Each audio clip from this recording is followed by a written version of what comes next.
thoughts on the game, mate, and how it all played out today? Well,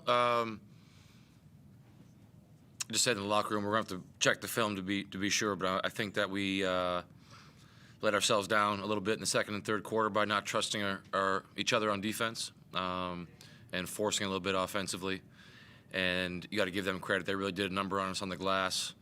Seemed like any time we had a chance to kind of get back into it or needed a big stop and got a miss, they ended up getting a second chance.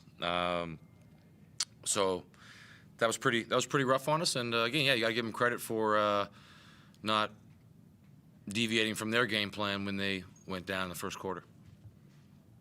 What made you go to the box and one in the last quarter? Was that just to try and throw something different at them, or did you have that one sort of in the back pocket waiting to use it? No, couldn't tell you the last time I called for a box and one at any level, but I felt like we just need to try something different. Put Kevin White in the game. He hasn't played in a couple games. Thought he gave us great energy, and maybe just try and shift the momentum a little bit. And whether that had something to do with it or not, they started to dice it up pretty good later in the quarter, but it did help us get back in the game, I think. The rebound differential has sort of hit you a few times in games. Are you a bit concerned when teams are getting a bit of a rebound edge on you, or is it just you don't shoot as well, you have days like that? No, I definitely would be concerned. It's not so much the total rebounds; it's the percentage of offensive rebounds that we're giving up. So I think again the film will have to show for sure, but I think there was 4 or 5 where if we had just boxed out, we would have given ourselves a chance to get the rebound. So it's not so much, you're not going to get all of them, but we are a small team, and we can't afford to give them free ones by not blocking out or not seeing back cutters late in the shot clock. I know that the team has had a lot of success this season. Are you a bit concerned, though, about not having enough height, even when you have Hodgson there? Or do you think when you have him back, have everyone boxing out, you're okay? I think rebounding has a lot more to do with heart and execution than height. Height's obviously helpful. It'd be nice to have – everyone wants to be a little bit taller, but there's been a lot of great rebounders in the history of the game that aren't as tall as the guy they're out-rebounding. And it's one of those – it's just like anything in basketball. As a coach, you have a game plan that you present to the team, and I think you have to be ready to change it or admit when you're wrong, but it's hard to know when you're wrong if the team doesn't execute what you ask them to do. And in this case, rebounding, I can't really answer your question because I don't think there's been a game where we've done a great job blocking out yet. When that day comes, then I can better tell you. Mitch, what did you make of the game, and in particular Bryce's first and his fourth quarters in particular? Was that just him getting close to his best there? Yeah, I think that's just Bryce. It doesn't matter if he has a slow start or anything, he's going to come out and play the game the right way and create shots for other guys, and I think that's something that's a plus for us, playing alongside him. As long as you're ready to shoot it and stay aggressive, he's going to create looks for everyone else, and I think that's probably what we kind of went away from there. Everyone staying aggressive and trying to get a foot in the paint. So yeah, it's a little disappointing, but yeah, I think that's just Bryce. Great. Mitch, why does it take a crisis during games, do you feel, from a scoreboard perspective for the team to then refocus and get back into it? It's getting out to big margins in a lot of games now, and then the charge happens. Why can't the charge come before the massive margin happens? Yeah, I'm not sure. I think we got off to a good start today, which is the first time. So, yeah, we did get punched in the mouth there in the second. But yeah, I think that's just a part of us sticking true to our game plan and trusting it. And when we do that, we do clean the glass and we get out and run, and that's when we get to play fun basketball. What happened to you with that shoulder during the game? Oh, nothing, just a bit of a knock. You obviously came in with it taped up though, so was there a problem with it before the game? Yeah, just got hit a little bit in the Southeast Melbourne game, but it's all good. From a milestone perspective for Jesse, disappointing obviously that you weren't able to produce your best in such a big game for him. Yeah, it is. It is disappointing. At the end of the day, Wags would have just wanted to win, no matter if it was his 400th or 600th game, whatever it is. He just wants to come out and wants us to play the right way. And yeah, unfortunately, we didn't get the win for him tonight. How JC.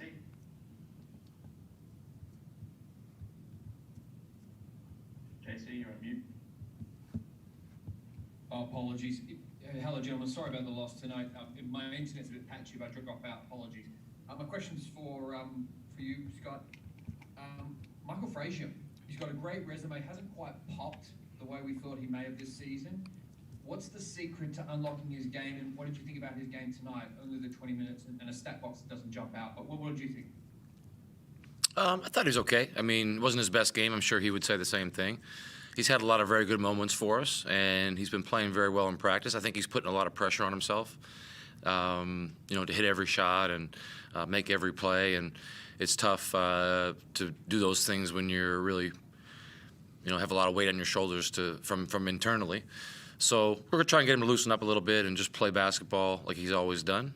You're right, he's been successful at a lot of levels, and I'm pretty sure that he'll break through here pretty soon, and obviously he'll be a big part of our team when he does. But he has been showing a lot of good things. He's been rebounding the ball real well.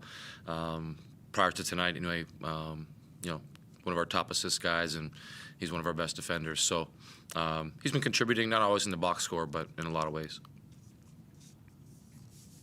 And Mitch, one question for you.